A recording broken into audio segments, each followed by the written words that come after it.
5, 4, 3, 2, 1, go! All right, so the Primeagen.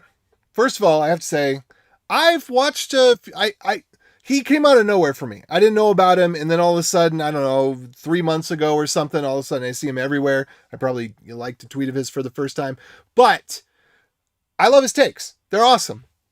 However, we're gonna play the video of him playing the video of me, and I'm gonna react to the thing. So here we go. Hopefully this the background here. Oh, actually, let me do one thing. I'm going to need to adjust the volume on this. Here we go. Let's bring that up all the way to 0 and go.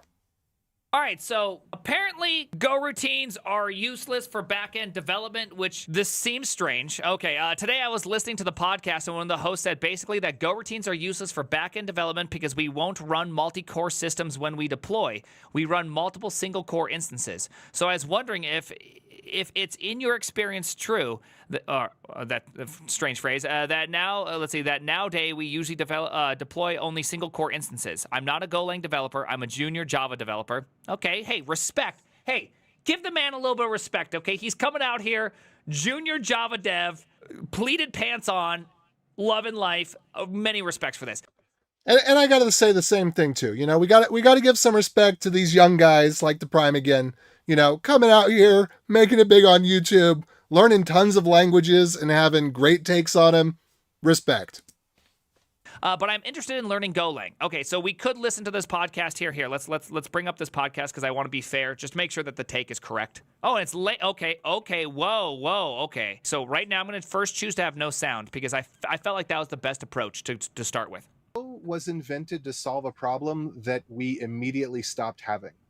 In some regard, not all of Go, but specifically its Go routine model, which is by the time they actually got Go routines stable and landed, working the way they were described in the original conference talk 5 years prior, they were useless because we don't run multi-core systems anymore. You deploy and it runs on multiple instances, multiple single core instances, where they're actually not even single core instances. They are one half of a hyperthread.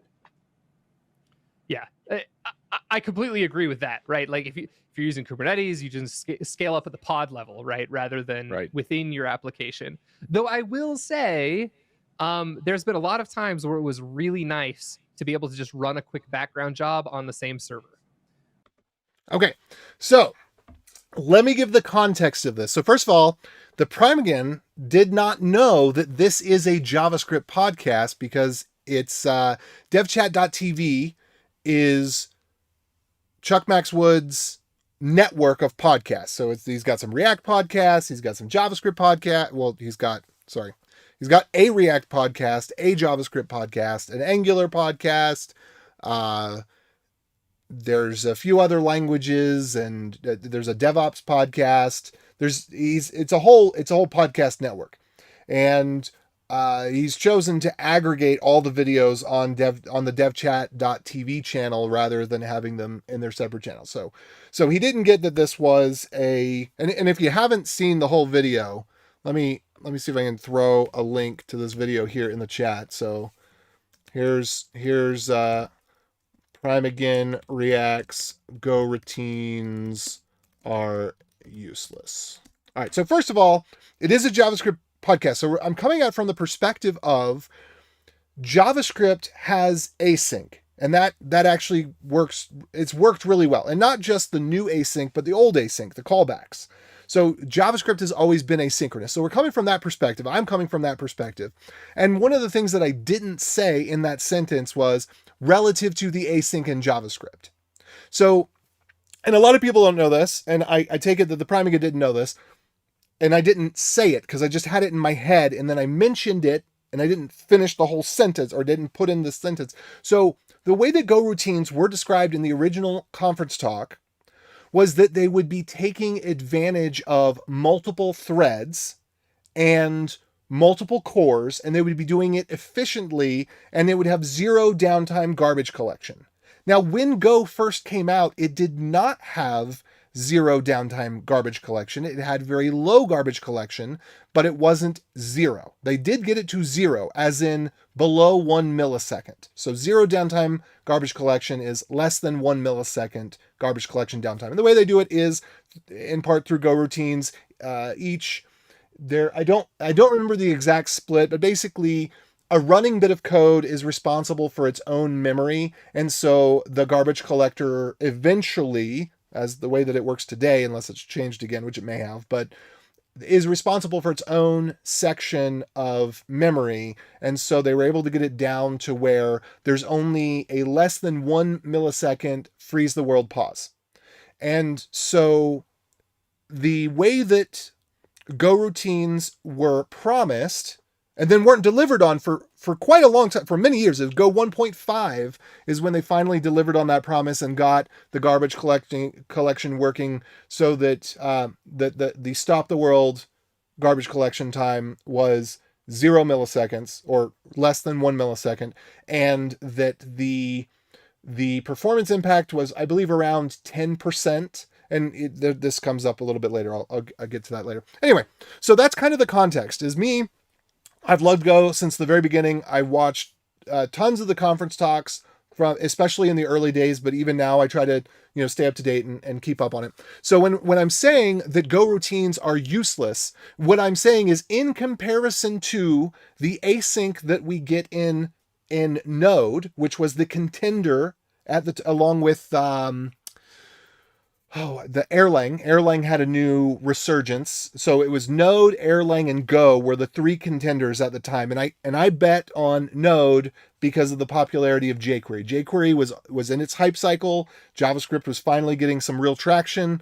And I thought that the familiarity of JavaScript was going to drive the attraction towards No, even though Go is technically better. It's not that much better enough. And then as it turned out, it's not the benefits of Go are great, and I love Go. It is my favorite programming language, but the benefits are not like 10x in all circumstances compared to Node. Node really made JIT language. It made a new market for the non-compiled language. It did something new and interesting, and it did it really well.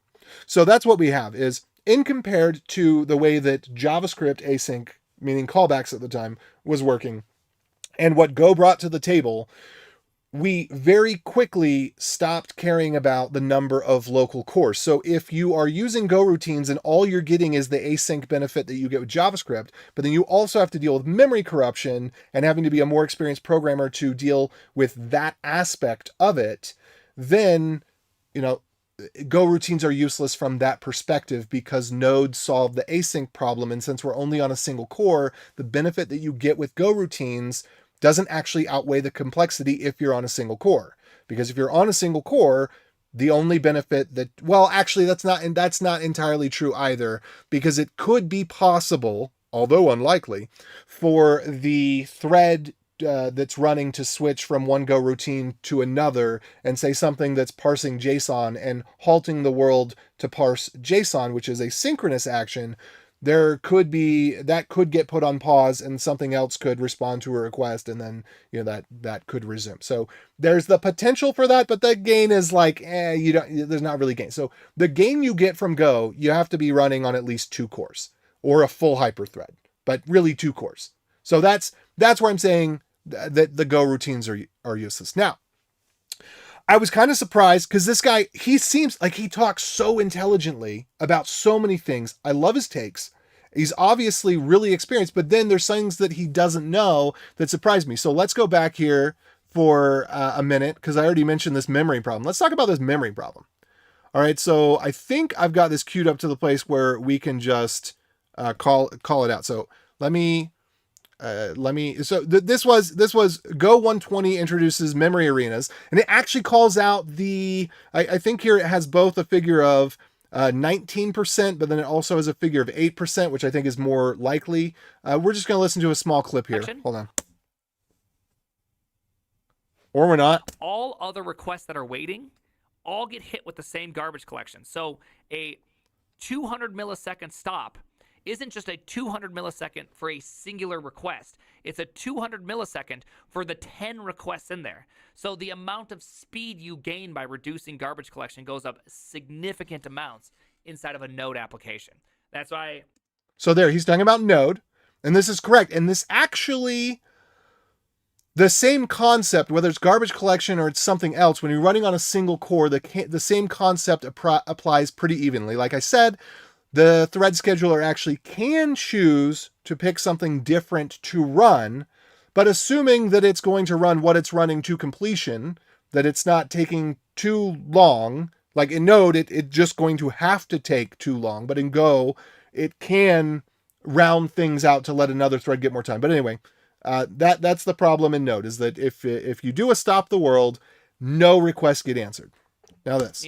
That's why garbage collections are a really good thing to think about. You know what I mean?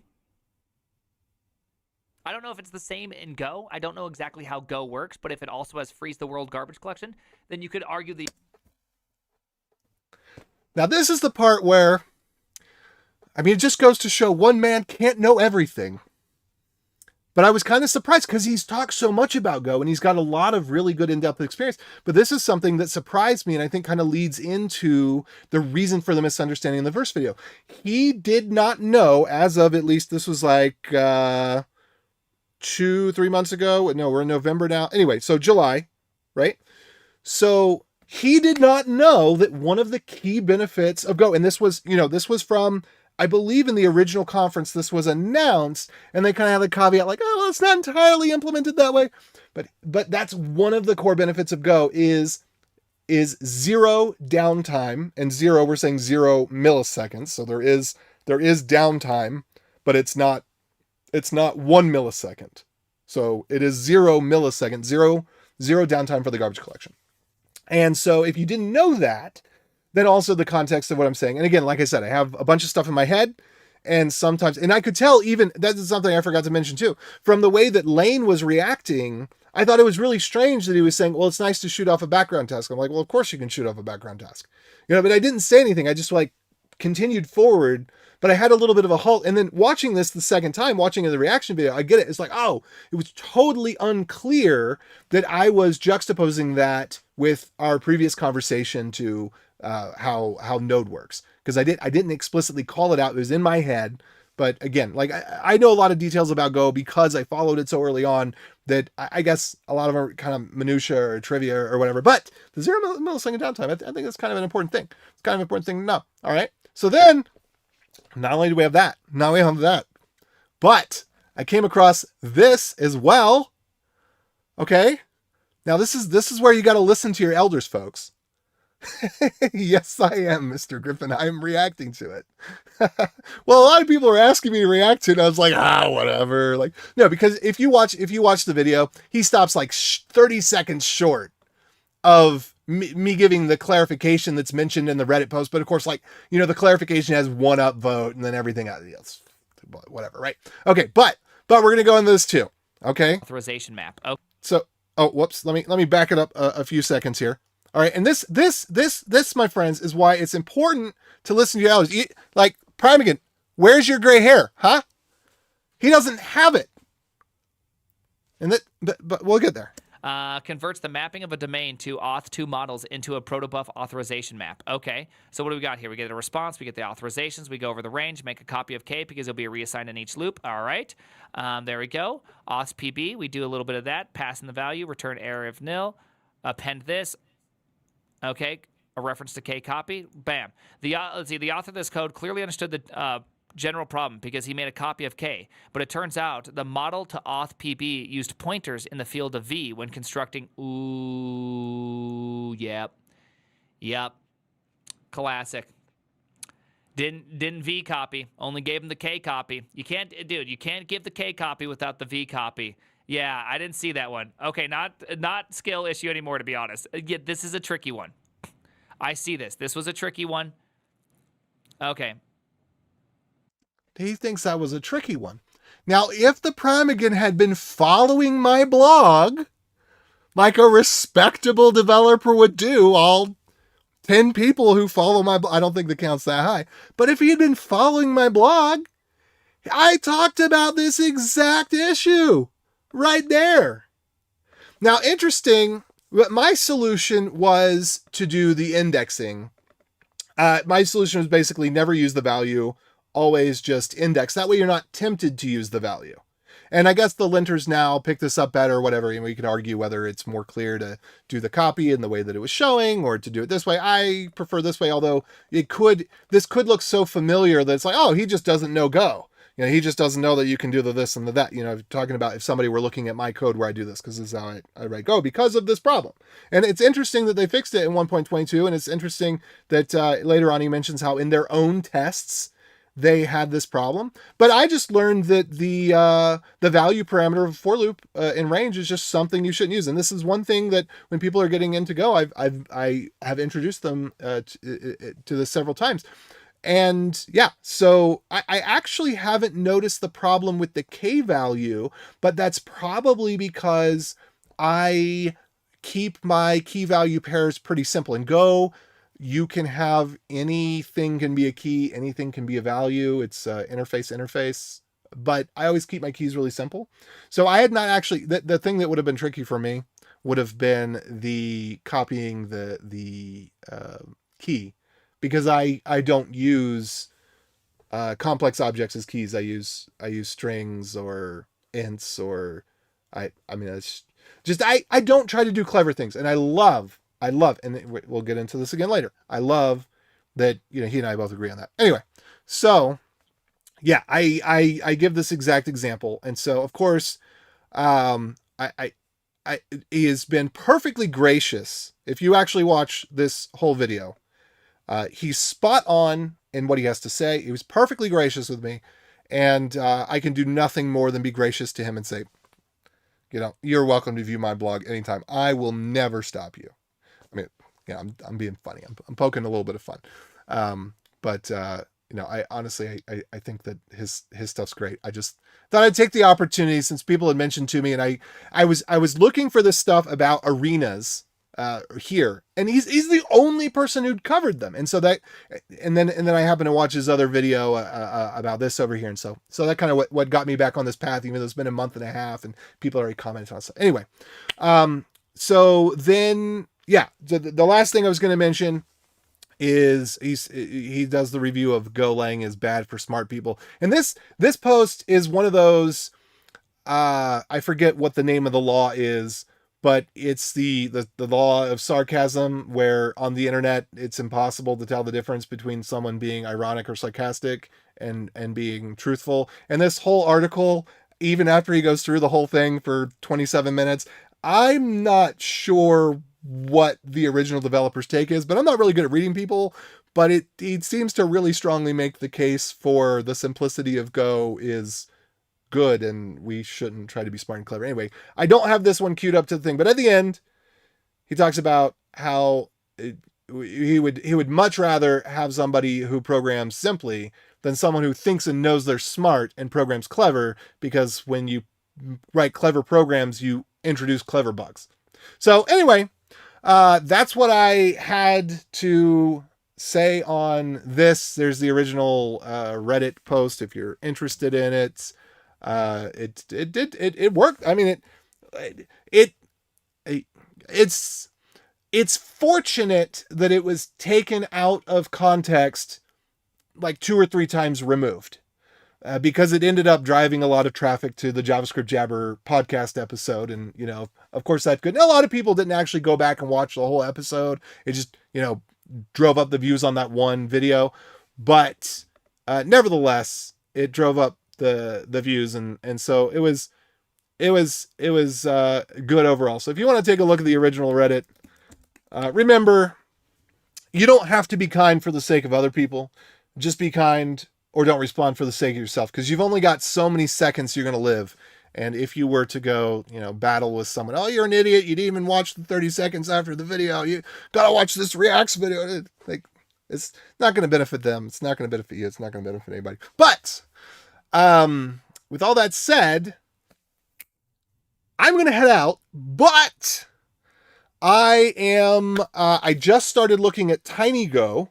because a friend of mine was over today with his kids. So our kids were playing together, and he started telling me about TinyGo. College buddy, he's making the big bucks doing the Go stuff right now. And so I actually started looking into that. So I'm going to recompile Pathman with TinyGo. I think that's what I'm going to do next. And then, fingers crossed, I'm going to get to the Zig stuff that I was working on. So .envman, I finally am writing, because I was not going to write that in Go, because with Pathman, people questioned the binary size. Legitimately. Because these are people that are more on the sysadmin side, on the Linux side. And they're saying, wait a minute, this binary that all it does is open up a couple of shell files and edit a value is 2.1 megabytes. What's hiding in there? Because they're not necessarily Go developers. They're not familiar with it. And so I'm gonna recompile it with TinyGo and re-release it after several years of not being touched. And then I'm going to continue on with .envman and Zig, because even with TinyGo, the results I'm seeing are just not compelling enough. Whereas my preliminary results with Zig are really great. I think that my binary is going to end up being something like 158 kilobytes, which if you ls, let me just do this real quick. This is all an aside. This is for the other project, but I just want to show you this. I want to show you why I have not, after my experience with Pathman, I've not written any more system tools with Go, even though it's, a systems language. So you look in here, that's too much. Let's not do that. Let's do Ben instead. Ben is a shorter list. So you look in here and you see, okay, 2.5 megabytes, a shell, the K shell, an advanced shell, okay? 1.1 megabytes, CSH, 1.3 megabytes, bash, okay? So those are interpreted environments. Those are complete shells that are in the megabyte range. TCSH, ZSH, right? So these are big for a reason, because they're runtimes. You look at CP, 149 kilobytes. You look at DD, 181 kilobytes. Let's see if there's the SH, 131 kilobytes. I think that's a little generous, because that one actually goes and runs something else. The way that Mac does these, some of these are like BusyBox-ish. So some of these are not actually representative of the size, because they actually link to, it's not just a simple link. There's something else going on there. Anyway, so I'm going to recompile Pathman, leave it as is, but it's going to bring it down from 2.1 megabytes to under 1 megabyte on Linux, and pretty close to the size that I would like on Mac. It's going to be, I think, under 200 kilobytes if I test correctly. And then I got my Windows computer here, so I'll test it out over there. So if you want to stick around for that, that'll be up in just a couple minutes. I'm just going to switch out the titles and do that again. Well, not again, but for the first time, like, sub, follow if you want to. Let the one who guide you, and go tell the Prime Reacts to react that.